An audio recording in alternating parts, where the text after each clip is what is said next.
तो ये matrix method हो गया। इस तरीके से हमने अभी मैट्रिक्स की फॉर्म में लिखाने, लेकिन मैट्रिक्स को भी सोल्व करना नहीं सीखा। अभी देखो ये चीज़ समझ में आ गई, ये 3x3 का, ये 3x1 का मल्टीप्लाई करेंगे तो 3x1 का आता है, ये 3x1 का है अपने पास। क्लियर है? अब देखो ये जो मैट्रिक्स है, इस मैट्रिक्स को हम लोग मैट्रिक्स Z बोलते हैं, प्रतिबाधा मैट्रिक्स, इंपिडेंस मैट्रिक्स। ये जो मैट्रिक्स है ये धारा का मैट्रिक्स है, करंट मैट्रिक्स बोलते हैं इसको, I मैट्रिक्स। और ये जो मैट्रिक्स है इसको वोल्टेज का है, तो इसको वोल्टेज मैट्रिक्स बोलते हैं, वोल्टा मैट्रिक्स। आई बात समझ? तो इसको बोलते हैं क्या? प्रतिबाधा मैट्रिक्स बोलते हैं इसको, तो प्रतिबाधा matrix, impedance matrix, impedance matrix, इसको बोलते हैं करंट मैट्रिक्स, धारा मैट्रिक्स। ये हो गया करंट मैट्रिक्स। ये क्या हो गया? वोल्टा मैट्रिक्स, वोल्टेज मैट्रिक्स, वोल्टा मैट्रिक्स, ये है वोल्टेज मैट्रिक्स।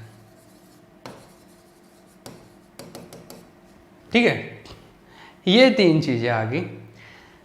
हम लोग ये क्यों कर रहे हैं, मैट्रिक्स फॉर्म में क्यों बनाया था, हमारा मोटिव क्या था? हमने सबसे पहले क्या किया था, हमने किरचॉफ लॉ का सेकंड जो किरचॉफ लॉ उसका एनालिसिस पढ़ रहे हैं हम, तो उसमें हमने क्या किया, उसके अंदर हमने पहले सर्किट बनाया, फिर इसके तीन इक्वेशन निकाले किरचॉफ लॉ लगा के, केवीएल लगा के, और इन तीनों इक्वेशन में तीन अननोन I1 I2 I3, इन I1 I2 I3 को सोल्व करने के लिए हमने क्या लगाया, किरचॉफ का लॉ लगाया, सॉरी मैट्रिक्स फॉर्म में चेंज किया इसको।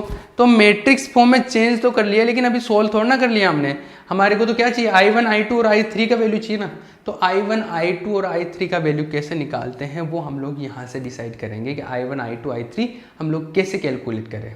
तो I1 I2 और I3 कैलकुलेट करने का अभी अपने पास टास्क है। तो उससे पहले मैं एक दूसरी चीज़ बता देता हूँ।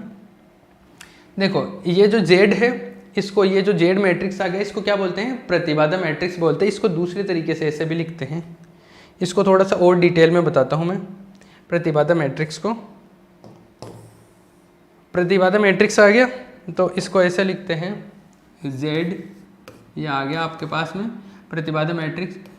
इसको जनरली ऐसे लिखते हैं कि ये जो पहला एलिमेंट Z11 होता है, ये जो एलिमेंट होता है Z12 होता है, ये Z13 होता है, ये Z21, ये Z22, ये Z23, ये Z31, ये Z32 और ये Z33 एलिमेंट होता है। यही तो होते हैं ना 9 एलिमेंट 3x3 की मैट्रिक्स में। ये Z11 है, तो यहाँ पर अगर मैं तुलना करूँ, कंपैरिजन करूँ, तो Z11 यहाँ के हिसाब से Z क्या है, ये Z मैट्रिक्स है ना, तो यहाँ के हिसाब से ये Z ये आ गया क्या, Z1 + Z3। मैं इसको ऐसा लिख देता हूँ, क्या था इसका, इसी किसके बराबर आ गया, एक तरीके से ये आ गया Z1 + Z3 - Z3 है ना, ये है -Z3 0, Z3 और ये आ गया 0, और आगे क्या है, आगे है -Z3 0, -Z3 0, और उसमें है Z2 Z3 Z5, Z2 Z3 Z5, फिर है -Z5, ये -Z5, इसमें -Z5, और finally Z4 + Z5, Z4 + Z5, यही है। इसको इससे कंपेयर करता हूं, अगर मैं इन दोनों की तुलना करेंगे तो Z11 क्या आ जाएगा, Z1 + Z3। तो Z यहाँ से मैं अगर बात करूँ तो Z11 का वैल्यू अपने को पता है कि ये क्या आ रहा है, ये। अब इस चीज़ को समझना, Z11 किस चीज़ को बताता है, Z11 का मतलब है लूप 1 की प्रतिबाधा, इम्पीडेंस ऑफ लूप 1। Z11 का 1 1 मतलब दोनों 1 1 को शो करें ना, तो impedance of loop 1, impedance of loop 1, मतलब लूप 1 की प्रतिबाधा, लूप 1 की प्रतिबाधा।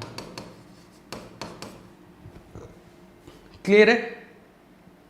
अब लूप 1 की प्रतिबाधा का क्या मीनिंग है अभी मैं समझाऊंगा। पहले एक बार इन सब का नाम लिख लेते हैं हम लोग। Z12,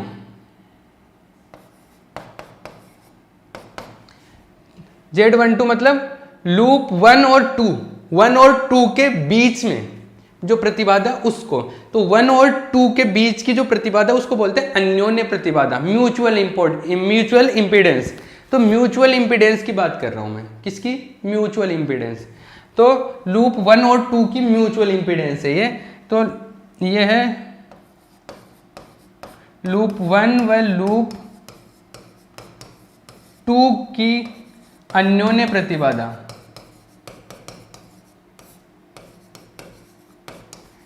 अन्योन्य प्रतिबाधा, म्यूचुअल इंपीडेंस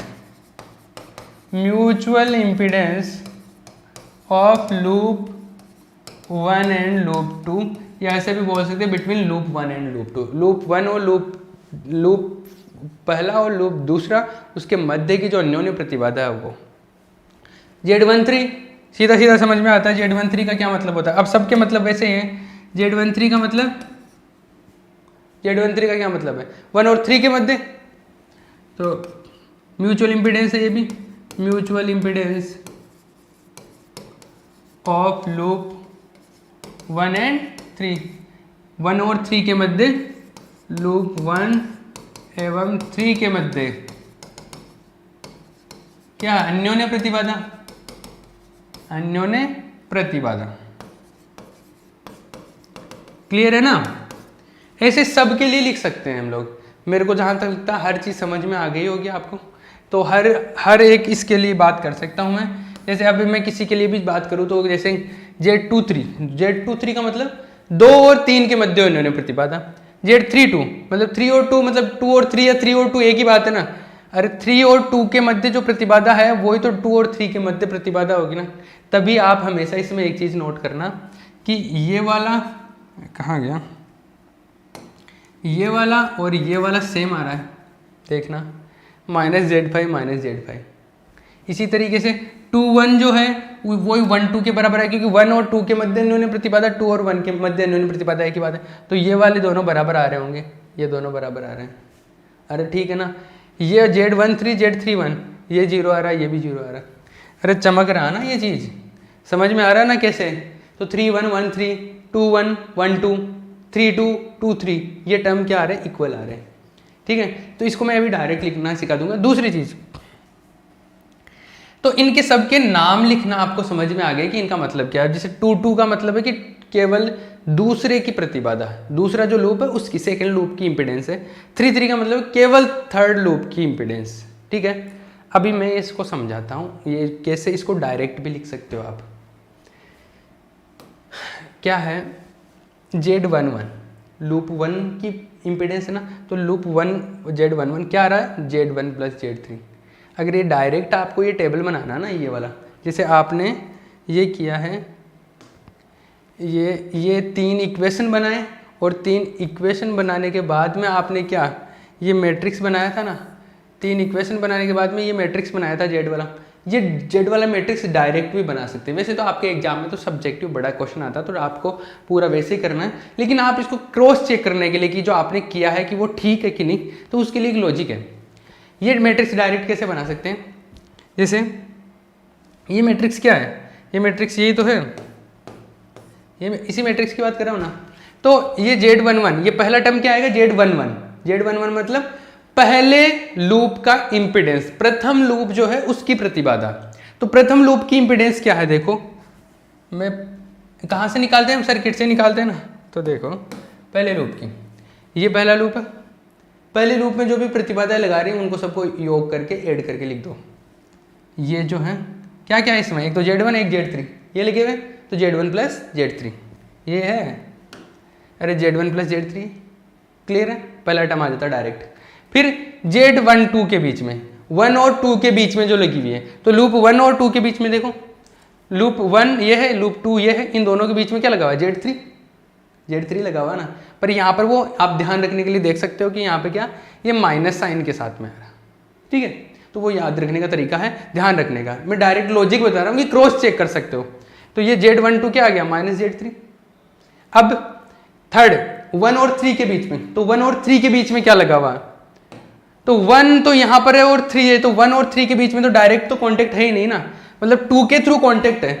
1 और 3 के बीच में तो डायरेक्ट कॉन्टेक्ट नहीं, मतलब कुछ भी नहीं लगा हुआ, तो 0। तो 1 और 3 के बीच में जो लगा हुआ उसके लिए क्या आ जाएगा? एक सेकेंड, 1 और 3 के बीच में जो लगा हुआ उसके लिए क्या आ जाएगा? 0। क्लियर है? अब देखो 1 2 आ गया तो 2 1 भी आ जाएगा सेम, तो ये टर्म भी हो गया। 3 1 आ गया, सॉरी 1 3 आ गया तो 3 1 भी हो जाएगा, ये भी आ जाएगा। अब ये बीच वाला जैसे 2 2 निकालना है, तो केवल दूसरे के लिए प्रतिबाधा, तो केवल दूसरे के लिए, तो लूप 2 में ये इसके लिए प्रतिबाधा एक ये लगी हुई, एक ये लगी हुई, एक ये लगी हुई, तो Z2 + Z5 + Z3 तीनों को ऐड करके लिख दो, तो Z2 + Z5 + Z3 ये आया ना Z22।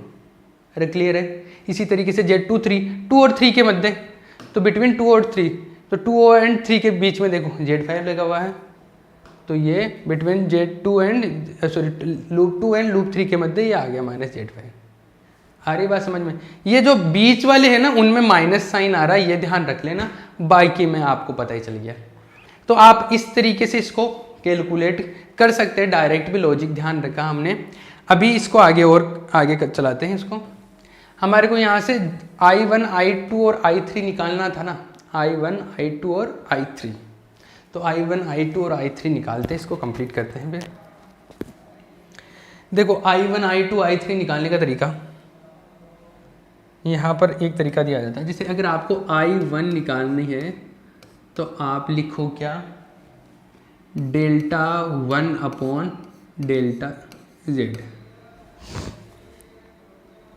Δ1 upon Δz। अगर I2 निकालना है तो Δ2 अपॉन Δz, I3 निकालना है तो Δ3 अपॉन Δz। अब ये Δ1 Δz ये क्या चीज़ है? अभी सुनो बात को। Δz क्या है? Δz है डिटर्मिनेंट ऑफ इम्पीडेंस मैट्रिक्स,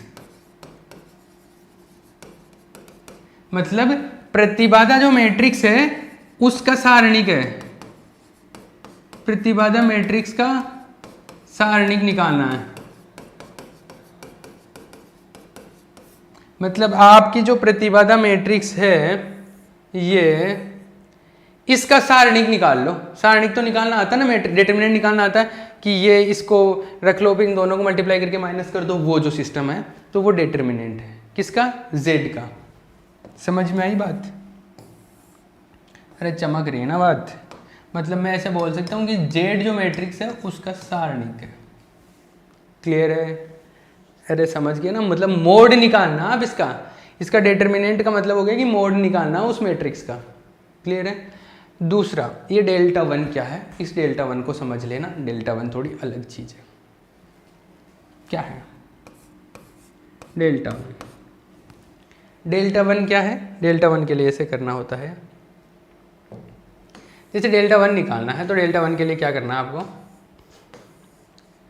ये जो वोल्टेज का मैट्रिक्स है ना, ये वाला Δ1 निकालना है, तो ये जो 1 वाला कॉलम है ना इसमें Z में, इसकी जगह उसको रिप्लेस कर दो। मतलब इसको यहाँ से हटा दो ये कॉलम, और ये कॉलम लिख दो यहाँ पर।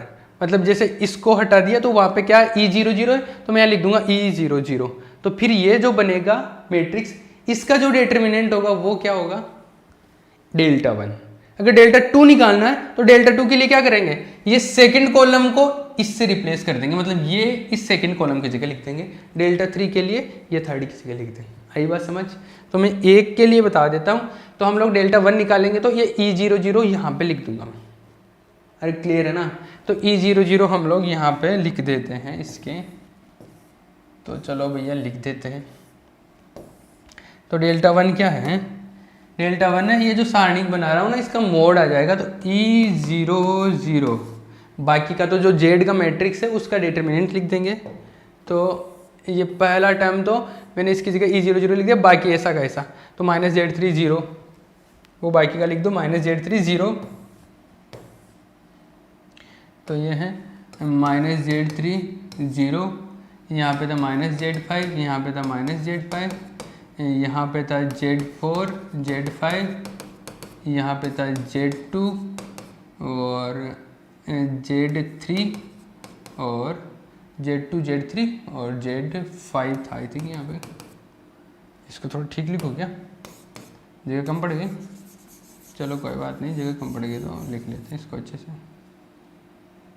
ये यहाँ पे 0 आ जाएगा, यहाँ पे क्या है Z2 Z3 और Z5, और यहाँ पे क्या है -Z5, यही है ना, ये तो यहाँ से लिख रहा हूँ मैं, यही तो लिख रहा हूँ, Z2 Z3 Z5 ये लिख दिया, ठीक है। तो ये जो आया है क्या आया, Δ1 ऐसा आ गया। Δ2 लिखूंगा तो क्या आ जाएगा, ये वाला कॉलम यहाँ पर आएगा, बाकी वो वैसा वो, मतलब सेकंड कॉलम को रिप्लेस करना है। Δ3 लिखूंगा तो थर्ड कॉलम को रिप्लेस करना है, ठीक है। तो ये एक जनरल एक अलग मेथड है, क्रेमर रूल बोलते हैं इसको, क्रेमर का नियम बोलते हैं। तो क्रेमर के नियम से हम लोग ऐसे I1 निकाल सकते हैं, अगर I2 निकालना हो तो I2 भी निकाल सकते हैं। I2 को ले क्या करूँगा, Δ2 बाई Δz, सिमिलरली यहाँ पे लिख देता हूँ सिमिलरली, इसी प्रकार, स्पेलिंग ठीक है क्या, स्पेलिंग मुझे नहीं पता, स्पेलिंग आप देख लेना। I3 equals to Δ3 upon Δz, तो ये I3 का आ जाएगा, ये I2 का आ जाएगा, ऐसे तो Δ2 और Δz ये सब कुछ निकाल सकते हो।